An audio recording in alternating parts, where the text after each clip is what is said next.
Good day, everybody. This is Rita Young, and I am so very pleased to have as my guest today, Pam Wally. And disclaimer here, Pam and I have known each other for a very long time, longer than we'll admit. But we met as young moms in a program called Partners in Policymaking years ago. So Pam, it's just, and by the way, also Pam is very well known in the disability community, both as a professional and as a mom. And she's got a great and important story to tell us. So Pam, tell me first, I'm just going to open it up and tell us a little bit about yourself for those who don't know you and about your daughter. I will. What a really nice introduction, Rita. And you're right. We have known each other for some time. And, you know, when I was preparing for this conversation today, I thought of how remarkable it is what has happened in the 23 years or so. I will tell how long it's been when you and I met, and I will tell you that for me, that was my introduction to the world of disability advocacy. My background before Callie, my daughter, was in education. And it wasn't until Callie was born with significant disabilities, cerebral palsy, and a lot of medical involvements, that I came into this world. And I remember going to that first Partners in Policymaking meeting, and I applied for that for participation purely because I had had about 3 years of struggling with getting services for Callie that I knew she needed. And I thought, okay, well, here's one more way that I can go and figure out more about the system and how I can help Callie. And just a few hours into that training, everything shifted, because I learned then that it is not just about Callie. It's always about Callie because she's my heart, just like, you know, for all parents. But we have to have a bigger perspective than just me and mine. That's the only way we ever get anything done. And I credit Partners in Policymaking for setting me on that path. And then we've just been afforded a lot of good opportunities to work toward that. You know, Callie has been a trailblazer. She's done a lot of things, and in her life. First person to have a nurse attend her so that she could be able to go to school at our public school, and was very successful. And we've done a lot of things when she was a child, and then now she's an adult, and here we are advocating again. Absolutely. Absolutely. It never ends, right? Advocacy. It never ends, and it never sleeps. So we're here to talk about some proposed changes to the comp waiver here in Georgia. And so I know that you have some really deep concerns about what those proposed changes might mean, not only for Callie, but for others across the state. So can you tell us a little bit about your change of the concerns that you have? Right. I think it can be summarized in just one sentence, and that is that I believe that these proposed changes fundamentally alter what the comp waiver is designed to be. I think that if the changes that are being proposed are accepted and go forward, we're not only going to lose ground on the progress that we've made with inclusive person-centered services for people with disabilities, we're going to go backwards.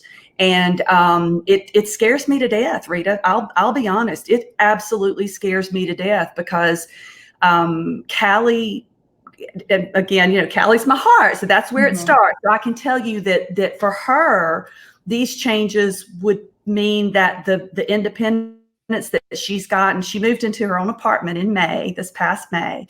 And she has, it's such a wonderful thing. And can I tell you a little short Callie story? Some of your listeners are probably familiar with, I know you are, with a person-centered planning process called PATH. And when Callie was getting ready to to graduate high school. We did a path for her so that we could talk with her and she could give us some ideas about, the next phase in life. What happens now after graduation? And it was during that path process that for the first time ever, she said that she wanted her own place. She had never, ever, ever indicated that before. And I was okay with that because, I'm a protective mama. Right. But there she was, 21 years old, about to graduate. And she said, I want my own place. And so it took 2 years of a lot of planning and a lot of work, a lot of hard work. Her part, not just, the people supporting her, but hers as well. And she realized that dream. In May, she moved into her own apartment in the middle of a pandemic, no less, and is doing great. And I've seen so much growth. I've seen her just blossom in a way that, there are just some things that our kids, that our children are never going to be able to accomplish as long as they're under our wing. And that's not just our disabilities. That's everybody. You got to spread your wings and do your thing. And so that's what Callie's done. So my huge fear is first that Callie's going to lose that because the changes that have been proposed limit CLS services and limit nursing services to the degree that Callie would no longer be able to live in her own home. So that is very, very concerning. So what would you want? So you've done a beautiful job of just succinctly telling us what those changes would be. So to skilled nursing and to CLS, community living support services, restricting the ability of the number of hours to be able to utilize those services, correct? Right. Okay. Right. All right. So what would you want parents to know and to do about the proposed changes? Well, if anybody has time, you could read the 359 pages that make up the application and learn all the details because I can't say I know all of those. So that's one thing. I don't think that the majority of families have the time or the energy to do that. Right. So I guess I'm asking for a little bit of trust. Believe me when I say that these proposed changes will limit our family members' ability to even get the services because the definitions of services are being changed. The rules around eligibility, there are so many fundamental changes that I just hope everybody will trust me when I say we can't let the Department of Community Health approve these changes. So that's the goal is to have the board at the Department of Community Health who has to review and either approve these changes or reject is to put pressure and ask them to please do not approve the application as it is written. And how can parents do that? I know that there's an upcoming meeting. There is. Yeah. Right. There's the public comment meeting on Wednesday. I hope that a lot of people will participate. So there's and you that. can participate virtually, I believe. Absolutely. Yeah. Absolutely. Everything's virtual now. So yeah, you can join in. You also can write and call. That's what I've been spending some time doing leading up to Wednesday's public comment, because I know our legislators, and now that Callie's in Athens, she has somebody different. So I'm supporting her to contact her legislator and say, please, let me explain to you the message that I would like for everybody to hear is this is going to force people out of their homes. And yeah, you can't get any more serious than that. Yeah. There's not much more. So whoever you can get to listen, whether it's your personal legislator, if you know somebody who knows somebody, if you can get an audience with the governor, if you can talk with Commissioner Barry at DCH or send messages, just let them know. That's not how we do things in Georgia. And we can't go this way. There has to be a better way of meeting the budgetary needs, because let's face it, that's what's driving this whole thing. Right. Yeah. is money. But there has to be another way to do this that won't force people to lose their homes. So this is the time for folks to get more involved and engaged. And I know that we have 100 things pulling at us all the time, right? But I think just honing on and focus on what's really, really important. And this is something that's very important for people to get involved in. Right. So is there anything else that you would want parents to know, or anyone watching this to know? I think, again, you've done a great job of telling us a little bit about Callie and some of the challenges ahead should these proposed changes move forward. I guess, and so here's my age talking again, Rita.